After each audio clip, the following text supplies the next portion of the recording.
So, folks, I'm going to go ahead and start us up. It looks like we've got, again, people from truly all around the world, Brazil and the Philippines and, right down the street from me here in Cambridge, Massachusetts.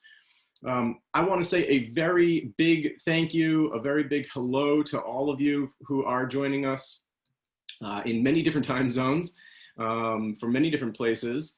I think that we're really, really glad to be sharing information with you today, especially sort of in light of the very many conversations we're having right now about how to promote inclusivity in schools.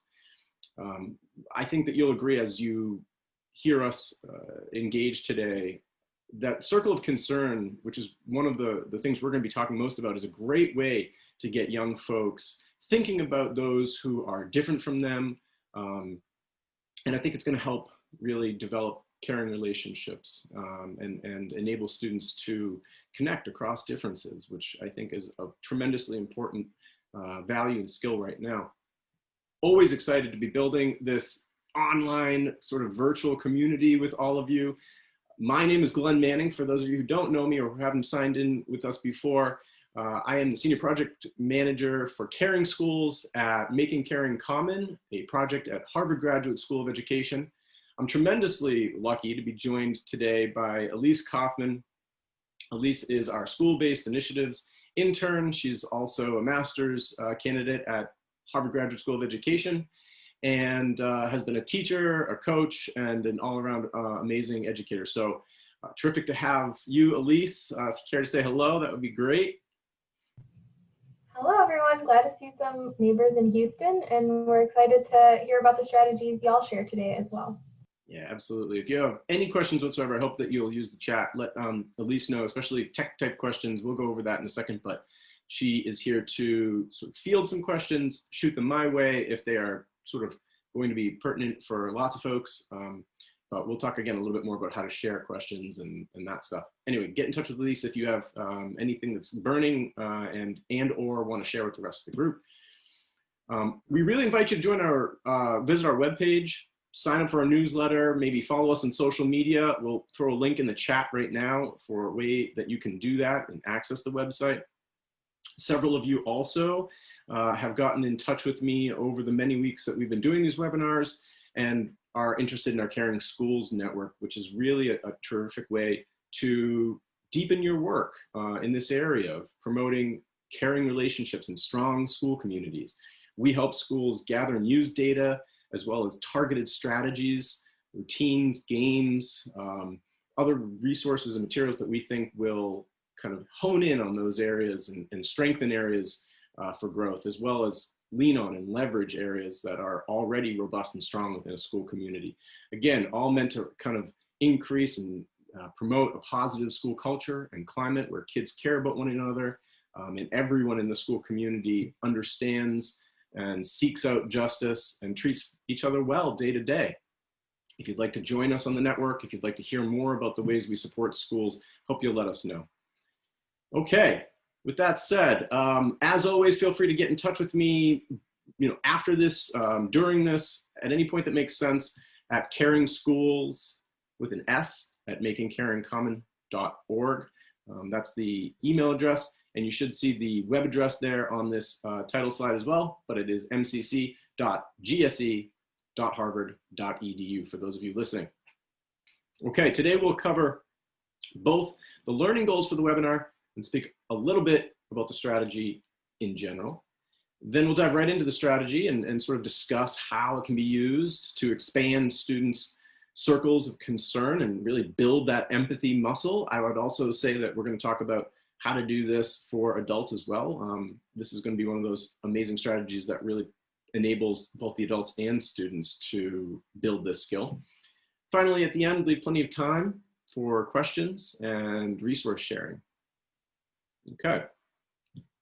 Before we jump into the learning goals, I would love to hear from you a little bit about how capable you feel developing greater empathy in students right now. What I'm going to do is launch a quick poll, and what you'll see are 5 response options. Not at all capable, a little capable, somewhat capable, capable, and very capable. I'm seeing folks are already providing responses. We've got a good number, actually. Over 50% of people have responded already, and it looks like a little bit of a horse race between maybe somewhat capable and capable. We'll see how it goes. I'll leave this open for maybe another 10 seconds in case others want to chime in. We've got about 77% of people responding, and it looks like that's pretty much going to do it. Okay, so I'll end the poll, and you can see now that most of us on today feel somewhat capable doing this work, which is, I think, great. If you are in that a little capable category, you're going to have a tool at the end of today that you're going to walk away with, I promise. We'll get you at least into that somewhat capable category. And if you are encouraged to get in touch with me or Elise afterward, we'll make sure that you're in that capable category by the end of the week. How about that? Okay, so I'm going to stop sharing the poll results for now, just so that you know we don't collect that information for any other reason than to just simply understand, you know, our levels of readiness here today on this call. So we really hope that you walk away from this webinar with a sense of how to implement this strategy. This is our primary goal. We want you to have a tool after this virtual lesson, like I said, that you can really go ahead and bring into or modify for your school today, tomorrow. And we want to make sure that you feel empowered to do that. So again, really encourage your questions. I'm sure others have them as well. So please do speak up in the chat or in the Q&A. We also hope to begin to kind of build this learning community with you, share more information about the Caring Schools Network and ways that we can support you and that perhaps you can support others as well. So if there are ways that you would like to engage more deeply, I hope that you'll let us know.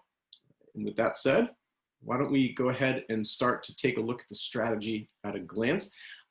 I'm going to have us drop the circle of concern strategy right there into the chat so that if you don't already have it, you can follow along with us and kind of keep up and see what it is that I'm referring to. We'll walk through these sort of three components of the strategy together today, defining the concept of a circle of concern, really important, especially for our sort of younger students, middle school students, but I would say also for adults and for high school students as well. It's not an immediately evident idea, so talking it through can be helpful. Also going to take steps to expand that circle of concern, and then also we're going to talk today about reflecting on the process, and really, really important part of the process to kind of expand and build out that empathy muscle. While the strategy can be adapted to fit your context and your needs, I often offer this approximate timeline for completing the lessons. The first 4 lessons, you may notice as you read through, should kind of be done consecutively if at all possible. They really kind of build on each other, and that's why I say that. There are also ways that you can combine lessons. Should you like to take, let's say, a little bit more time with each exercise or with a particular exercise. Ideally, you'd be able to repeat that 4th lesson that you see as often as possible before, let's say, perhaps the end of the school year or perhaps the end of the semester. I often found with my students that incentivizing them during that portion between the sort of final, the 4th lesson and the end of the year can help really kind of keep certain students incentivized and coming back for more.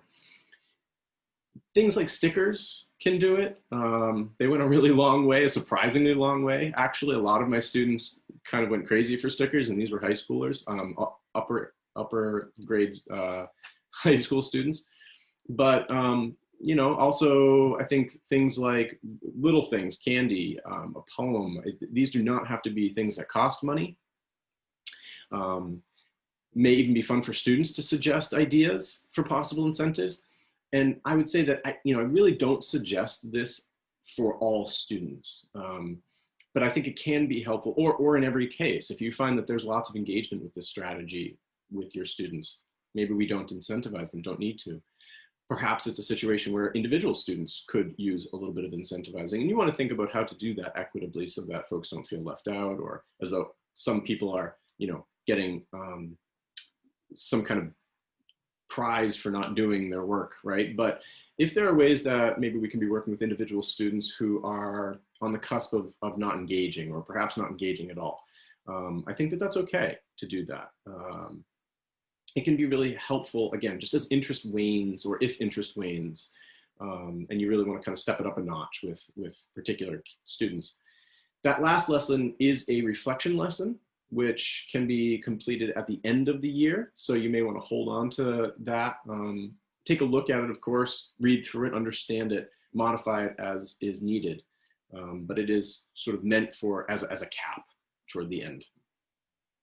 The circle of concern exercise is really designed to help children and adults, as I mentioned earlier, become aware of those for whom they currently lack empathy. It's also designed, though, to widen the circle of concern once we've done that recognition. A circle of concern, the way that I often describe it, is really just a group of people that we think about, those that we care about and maybe interact with in ways that are thoughtful and kind. There are a lot of people who are going to be both in and out of our circles.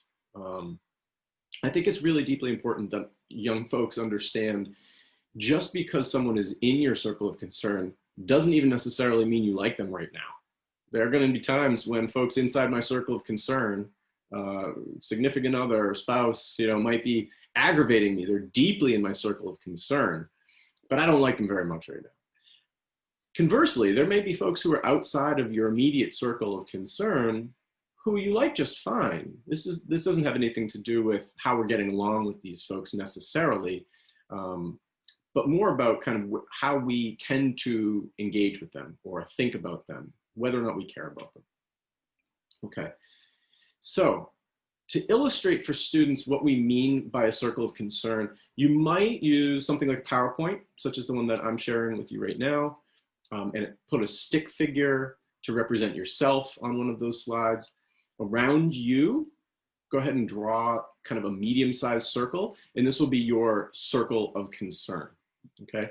Within the circle are going to be folks who are perhaps closest to you.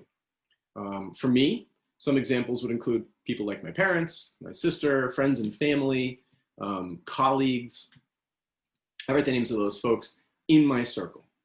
Next, I'm going to go ahead and draw another concentric circle outside of that one to represent those who are just outside of my circle, okay?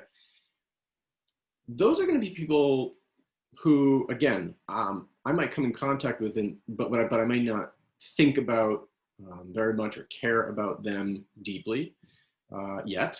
These would be folks like neighbors, perhaps, certain security guards or neighbors, or folks who work at the coffee shop near my house. In the past several months, of course, these could also include folks like supermarket employees or anybody kind of working on the front line to support the effort in our fight against COVID-19. After defining and discussing my circle of concern with students, I would really engage them in a discussion of perhaps why some folks fall in or out of my circles. And I think that this kind of modeling can be really helpful for young people. In the second step, we ask students to make a commitment to expand that circle of concern. In order to do this, you'll want to have a discussion about why it's important to expand one's circle of concern. Why might we do this in the first place to begin with? In our strategy, we elaborate more on how to have that conversation and ways to do it. So do take a closer look at the how-to guide. After we've done this and had this conversation, we'll ask students to generate ideas about how to expand their own circles. It's a lot of sort of easy ways, I think, that young people can do this and take action to build that muscle and expand that circle, demonstrate care for others. Some examples are things like simply saying hello to people that they might not usually say hello to, or people they may overlook. That could be specific adults in the school. It could also be specific students who fall within, let's say, student groups that they don't often interact with in a kind, friendly way. If you're remote, it might be an opportunity for students to reach out remotely, digitally, to folks who they don't typically reach out to that way. Could be just simply learning someone's name, leaving a note or a note of care or gratitude. Let people know that you're thinking about them. These are things that should be incredibly low lift, easy for young folks to do. Again, if at all possible, we want students to be generating these ideas for themselves. They will be more likely to take action on those ideas that they come up with on their own. Once students have generated ideas, I would ask for them to really kind of think about the ones that are going to be most actionable for them, the ones they're most likely to actually take action on, and really hone in on one or two that they will commit to doing over the course of the next week. Okay. The final piece. Now we've talked about what a circle of concern is. They've seen your circle. They've had a chance to kind of think through why maybe certain people fall in and out and thought about their own circles. We've also considered some ways to reach out and expand that circle, build that muscle. The final piece is going to be reflection. So I want to be clear that reflection is really built into this strategy throughout. Again, it's an incredibly important part of working with young people in this way. It occurs when creating a circle of concern, before and after taking action. So like I said, there's plenty of time built in for reflection, but there really should be a dedicated time for this part of the strategy. The critical piece of reflection is kind of making students understand the importance of expanding this circle, if they haven't already gotten there, if they can't already do that for themselves. Both kind of what gets in the way of expanding the circle of concern and maybe how to overcome it, I think, are things that we're going to want to spend some time reflecting on, thinking about, and talking about together. So why does expanding the circle of concern matter? This is going to be a question that I think a lot of young folks are going to have for us. They're going to be curious to hear answers that are both genuine and which appeal to them. According to research, empathy can, of course, support many different pro-social and positive aspects of life, more positive relationships, I think greater classroom engagement, higher academic achievement for that matter, better communication skills all around, I think lower likelihood of things like bullying and other problem behaviors, lower incidence of emotional disorders, so a whole host of benefits. These are all positive, of course, all positive to a school community, but students may not have the ability to think too far beyond themselves. Again, that's why we're doing this. And they might really be interested in how this can improve their own relationships with friends, for example, or perhaps if students are of the right age, significant others. We know that empathy is, of course, terribly important for a whole host of different types of relationships. We might be kind of engaging them around conversations about academics and ways that empathy and an expansion of empathy can improve one's academic career or their own career goals after school. So make sure to open up those kinds of conversations and really let young folks under your care share how the experiences of engaging in this way and trying to expand their circle has either changed them or the change that they see in others, maybe even more importantly, could be a great way in. So if young folks are having some difficult times, maybe thinking through why they might want to do this, you've got a particularly critical young person in your class and they think this isn't for me or not really this isn't important to me, just know that I think that there are going to be a large number of ways in to this conversation. And a big part of our work is understanding where our students are and what kind of motivates them, and then engage in the conversation from there. Okay, so in the chat, if you would indulge me, maybe include one or two possible questions that you would ask to help students understand the importance of expanding their own circle of concern. We can kind of use what folks are saying here, the ideas that we're all kind of generating and crowdsourcing to go ahead and actually engage with young folks.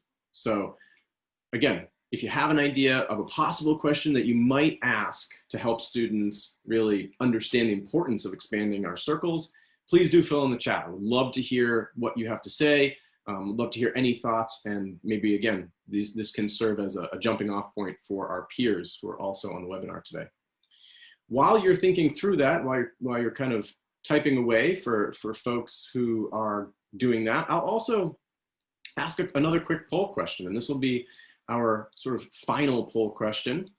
And the question is, now that you've learned more about circle of concern, how capable do you feel developing greater empathy in students? You've got the tool in your hand. Again, there's that how-to guide there, which is going to have a lot more in terms of details. We've heard from our peers a little bit here in the chat. I'm seeing some folks filling things in, which is great. Looks like we've got about 40% of people responding. It would be great to get that over 50%, and then maybe we'll lock that down and see how people are feeling at this point. After which we'll open it up for additional questions and hopefully additional resource sharing if people feel like they've got more resources to share. All right, this is great. So I'll go ahead and close that poll now. And again, looks like a good amount of people are feeling pretty capable at this point. About 50% are now in the capable category. Got about 16% in the very capable category. So that's great. We've got a majority of people feeling either capable or very capable. Folks, again, if you're in that somewhat capable or maybe even the a little bit capable category, that's completely fine. We're all coming at this from a variety of different angles and different levels of experience. And MCC is here to help you. I really mean it. I hope you will use me as a resource. And I hope that you'll reach out to Elise and myself as well. We're here to sort of help you think through these issues, problems of practice, ways to modify the strategies we're sharing. I love hearing from you, so I hope that you'll let me know. I hope that, as always, you will get in touch if you're interested in hearing more about the Caring Schools Network or making caring common in general.